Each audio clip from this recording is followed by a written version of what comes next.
करता हूँ, नहीं होना चाहिए राजनीति में। बिल्कुल स्पष्ट होना चाहिए, निडर होना चाहिए। अच्छा, मैं आपसे जानना चाह रहा हूँ, आपका जो सरनेम है इसके पीछे की कहानी क्या है, पायलट सरनेम की? तो मेरे स्वर्गीय पिताजी एयरफोर्स में थे और उन्होंने लगभग 1.5 दशक तक एक एयरफोर्स में एज ए स्क्वाड्रन लीडर काम किया, एज ए फाइटर पायलट। तो उसके बाद 1980 में उनकी इच्छा हुई कि वो अपना इस्तीफा देके राजनीति में आए और उस समय इंदिरा गांधी जी विपक्ष में थी, तो उन्होंने कांग्रेस पार्टी को ज्वाइन किया और इंदिरा जी को बोल के उन्होंने कहा कि मैं राजनीति लड़ना चाहता हूँ। तो उन्होंने उनको पहली बार चुनाव लड़ने का मौका दिया।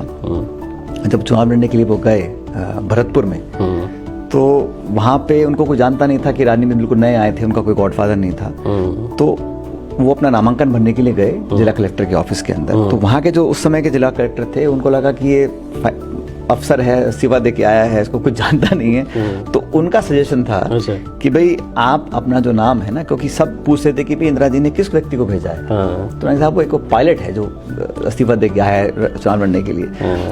तो वहाँ जो रिटर्निंग ऑफिसर थे, उन्होंने उनको सजेस्ट किया कि भाई आप अपना नाम जो बैलेट पेपर होता है उसमें रखो, ताकि उनको पता पड़े कि आप कौन से हो राजेश। तो उन्होंने उस टाइम अपना उसी दफ्तर में 2 रुपए का एफिडेविट दिया और उस समय अपना नाम उस जो मत पत्र होता है, बैलेट पेपर होता है, उस पर राजेश पायलट लिखवाया। अब जब चुनाव हुआ तो वोट पड़े, फिर जब ऑफिशियल नाम था वो उनका राजेश पायलट हो गया उस समय चुनाव के दौरान।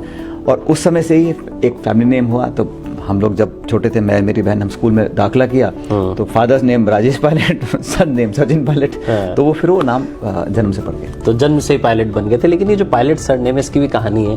आपके लिए मीडिया के हमारे जो मित्र हैं, न्यूज़ चैनल में, न्यूज़पेपर में, वो कहते हैं पायलट का प्लेन हवा में है, टेक ऑफ कब करेगा, कुछ कहते हैं लैंडिंग कब होगी। आपको नहीं लगता कि कभी दिल्ली से आते हुए एक बार असलियत में जो प्लेन है उसकी लैंडिंग कराई देता हूँ, तो इनका जो ये बार बार कहना है ये भी एक हो जाएगा?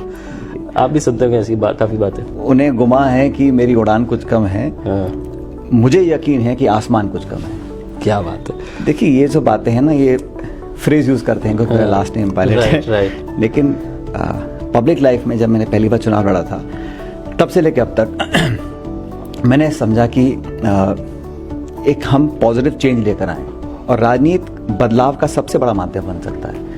अगर हम पब्लिक लाइफ में हैं और वही घिसे पीटे बातें बोल रहे हैं, वही काम को कर रहे हैं, उसी धारा में बह रहे हैं और स्टेटस को एक्सेप्ट कर रहे हैं, then we are not bringing about a change. To bring about a positive change, लोगों के अंदर एक एजेंट बनना चाहिए चेंज का। और पॉलिटिक्स में समझता हूँ एक बहुत फैंटास्टिक प्लेटफॉर्म है जहाँ यंग लोग अपनी एम्बिशंस को, अपनी डिटर्मिनेशन को, अपनी इमेजिनेशन को, अपनी क्रिएटिविटी को एग्जिबिट कर सकते हैं। इसलिए जितना हो सका मैंने पिछले 20 साल में कोशिश की है कि एक नई डायरेक्शन दें, एक नई बात को रखें। और मुझे लगता है कि कुछ हद तक भगवान का आशीर्वाद रहा कि हमें कामयाबी भी मिली है। But I think a long way to go still.